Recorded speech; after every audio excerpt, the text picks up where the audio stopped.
Hare Krishna. Mantra to Dham YouTube ఛానల్కు స్వాగతం.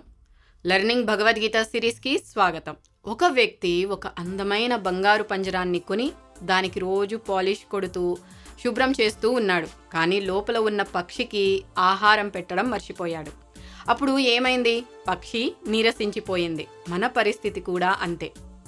జిమ్కి వెళ్ళి శరీరాన్ని పెంచుతాము, మంచి బట్టలు వేస్తాము, కానీ ఆత్మ కోసం హరే కృష్ణ మంత్రాన్ని జపించాం. అందుకే మనం ఎన్ని ఉన్నా కూడా అసంతృప్తిగా ఉంటాం.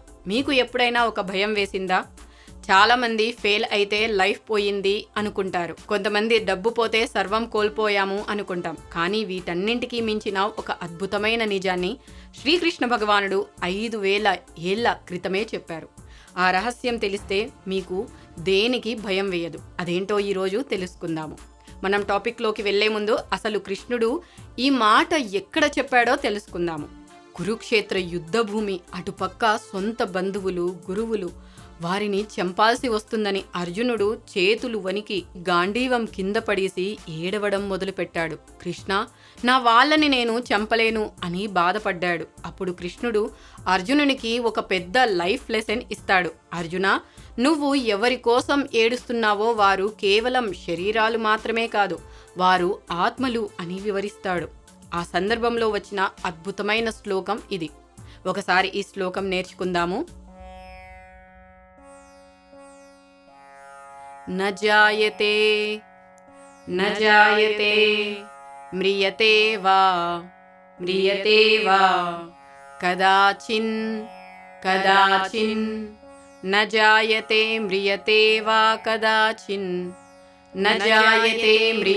वा कदाचिन् नायं भूत्वा भविता वा न भूयः नायं भूत्वा भविता वा न भूयः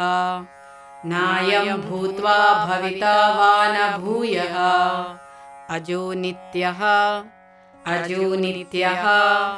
शाश्वतोऽयं पुराणो अजो नित्यः शाश्वतोऽयं पुराणो न हन्यते हन्यमाने शरीरे न हन्यते हन्यमाने शरीरे. ఇప్పుడు శ్లోకం అంతా చెప్పుకుందామా?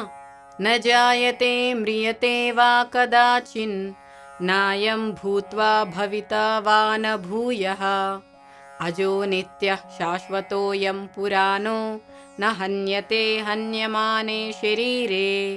न जायते म्रियते वा कदाचिन् नायं भूत्वा भविता वा न भूयः अजो नित्यः शाश्वतोऽयं पुराणो न हन्यते हन्यमाने शरीरे. ఇప్పుడు ఈ శ్లోకంలో ఉన్న ముఖ్యమైన పదాలకు అర్థాలు చూద్దాము. న జాయతే అంటే పుట్టుక లేదు, న మ్రియతే అంటే చావు లేదు, కదాచిన్ అంటే ఏ కాలంలోనైనా అంటే గతంలో, వర్తమానంలో, భవిష్యత్తులో అన్నమాట. అజహ అంటే పుట్టనివాడు, నిత్యః అంటే ఎల్లప్పుడూ ఉండేవాడు, శాశ్వతః అంటే శాశ్వతమైనవాడు, న హన్యతే అంటే చంపబడడు, శరీరే అంటే శరీరము అని అర్థం. సులభంగా అర్థం చేసుకుందాము. ఈ ఆత్మకు ఎప్పుడూ పుట్టుక లేదు, చావు లేదు. ఆత్మ ఒకప్పుడు ఉండి, ఇప్పుడు ఉండి, మళ్ళీ ఉండకుండా పోయేది కూడా కాదు.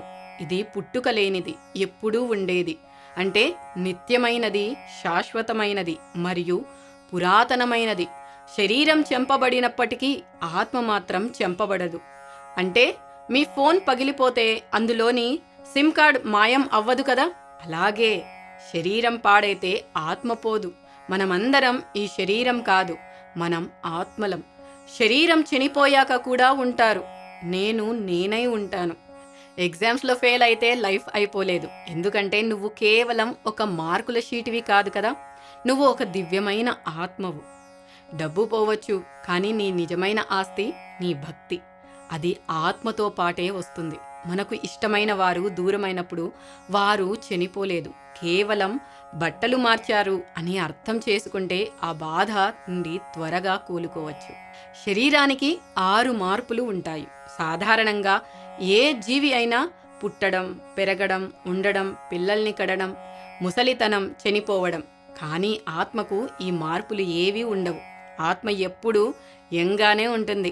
మరి ఒక భక్తుడిగా మనమేం చేయాలి? మనం శాశ్వతమైన వారం అని తెలిసాక దేనికి భయపడవలసిన అవసరం లేదు. ఈ శరీరం ఉన్నప్పుడే భగవంతుడికి సేవ చేయాలి. మన మనసుకు, ఆత్మకు ఇచ్చే ఏకైక ఆహారం భగవంతుని నామం. ప్రతిరోజు జపం చేయాలి. కృష్ణుడు అర్జునునికి చెప్పిన ఈ పాఠం మనందరి కోసం. భగవద్గీతను రోజుకొక శ్లోకం చదవడం మొదలుపెట్టండి. హరే కృష్ణ హరే కృష్ణ, కృష్ణ కృష్ణ హరే హరే, హరే రామ రామ రామ హరే హరే. మళ్ళీ ఇంకో శ్లోకంతో కలుద్దాము. హరే కృష్ణ.